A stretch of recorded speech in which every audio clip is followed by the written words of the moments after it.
The promise still stands, eternal and true, a resting place for me and you.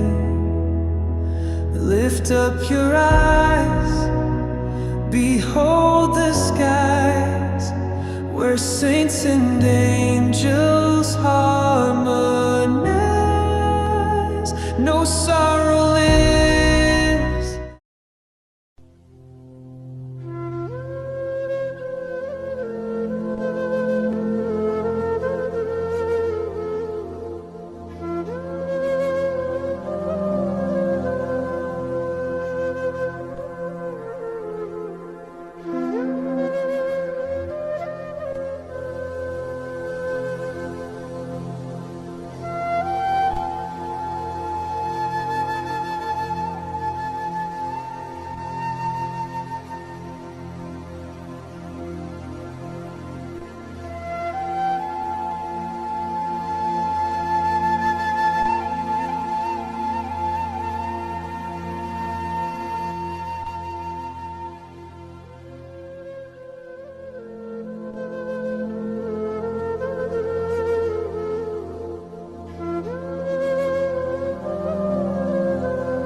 ఇదే మొదటిసారి అండి, నేను ఇప్పుడు చూడలేదు ఎలా వెళ్ళి సెల్ ఫోన్ చూడడం.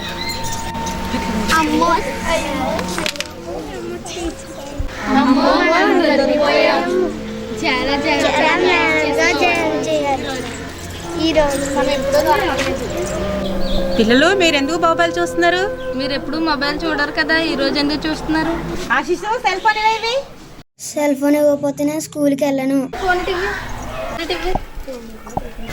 అంతేరా.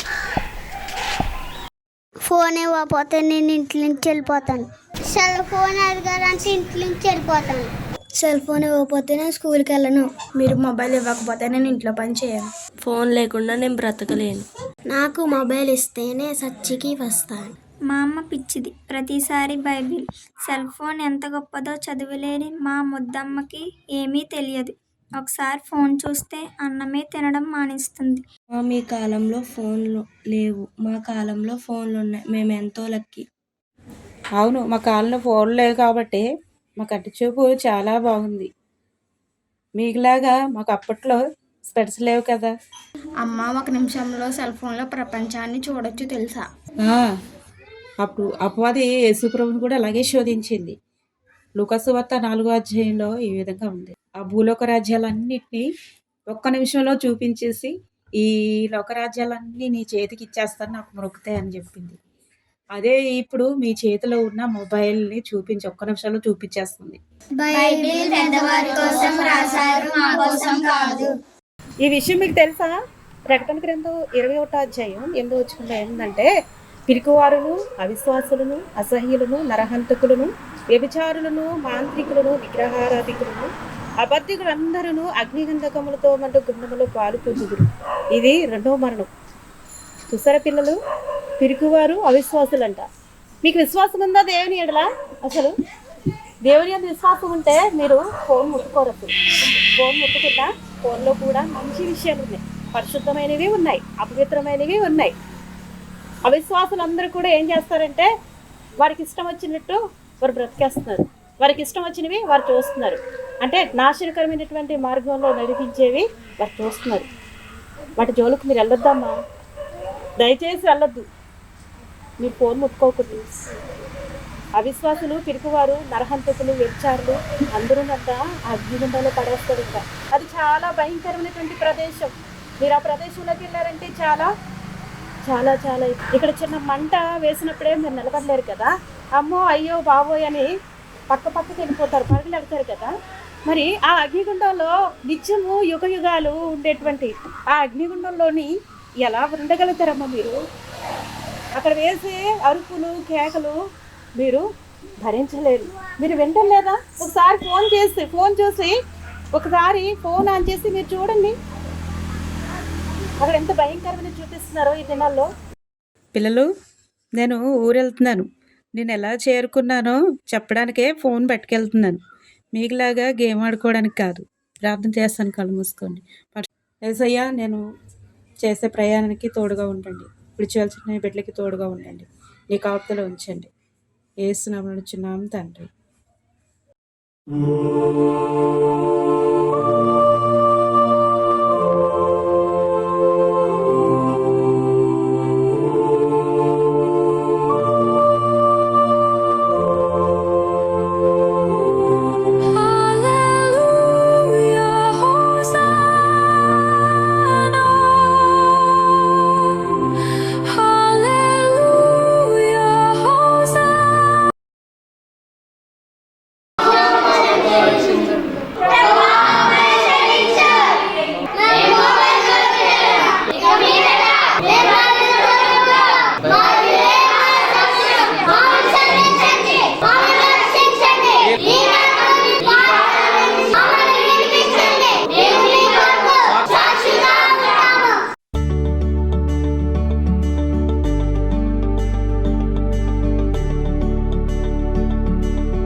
యెహోవా నా కాపరి, నాకు లేమి కలుగదు.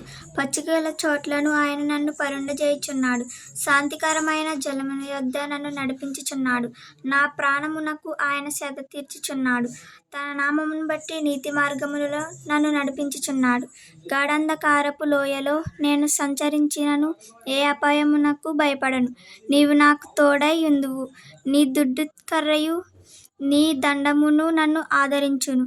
నా శత్రువుల ఎదుట నీవు నాకు భోజనం సిద్ధపరచుదువు. నూనెతో నా తల అంటియున్నావు. నా గిన్నె నుండి పొర్లుచున్నది. నేను బ్రతుకు దినములన్నీయు కృపాక్షేమములే నా వెంట వచ్చును. చిరకాలము యెహోవా మందిరములో నేను నివాసం చేసేదను. ఇలాగా మన కొరకు మొబైల్ సృష్టింపబడినది. మనము మొబైల్ కొరకు సృష్టింపబడలేదు. మనము క్రీస్తు వారము. క్రీస్తును అనుసరిద్దాం. ప్రియ దైవజనులారా, సెల్ ఫోన్ను అనుసరించి వాక్యం చెప్పడం ఎంతవరకు వాస్తవమో మీరే చెప్పండి. మొదటి నుండి మనకు బైబిల్ ఒక వరముగా అనుగ్రహించబడినది. బైబిల్ మాత్రమే నిత్య జీవానికి నడిపిస్తుంది. మార్గము, సత్యము, జీవమై ఉన్న బైబిల్ను చదువుతూ క్రీస్తు నిత్య జీవాన్ని ప్రకటిద్దాం. సెల్ ఫోన్ ప్రక్కన పెడదాం. ఈ చిన్న పరిచయను ఆశీర్వదించండి. దేవుడు మిమ్మును, సంఘాలను, కుటుంబాలను ఆయన రాకకై మిమ్మల్ని సిద్ధపరచును గాక. దీని రెండో భాగం గురించి మీరు ఎదురు చూడండి. బైబిల్ ముద్దు అనే ఈ చిన్న పరిచర్యలో అందరూ ప్రార్థించి ఏకీపించండి. మనం బైబిల్ అనుసరిద్దాం. సెల్ ఫోను పక్కన పెడదాం. బైబిల్ మార్గం, సత్యం, జీవమై ఉన్నది. ఇది మోక్షానికి నడిపిస్తుంది. మనకి పాపక్షమాపణ ఇస్తుంది. ఎవరైతే మారుమనసు పొందుతారో, తమ పాపం కొరకు పశ్చాత్తాపడతారో, బాప్తిసం పొందుతారో వారు యేసుక్రీస్తులో వారు ఈ మోక్షం అనే ప్రదేశానికి చేర్చబడతారు. మోక్షం అనే ప్రదేశం చేర్చబడే మీరందరూ బైబిల్ని తప్పక చదివి సిద్ధపడాలని మా ఆకాంక్ష, ప్రార్థన. దేవుడు వీడియోను చూసిన వారందరినీ ఆశీర్వదించుగాక. ఆమేన్.